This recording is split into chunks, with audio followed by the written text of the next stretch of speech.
My food contains glucose,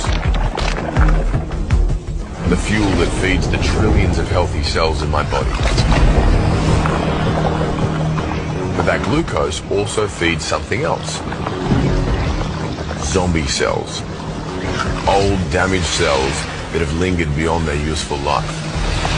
By spewing toxic sludge, these zombies infect other healthy cells, speeding up the aging process. Everything from hair loss and wrinkles to the onset of arthritis, cancer, and dementia.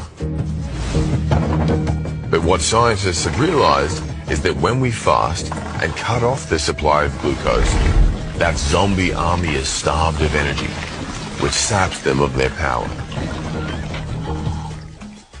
When food is plentiful, our body stores excess energy in the form of fat, under the skin and around the internal organs.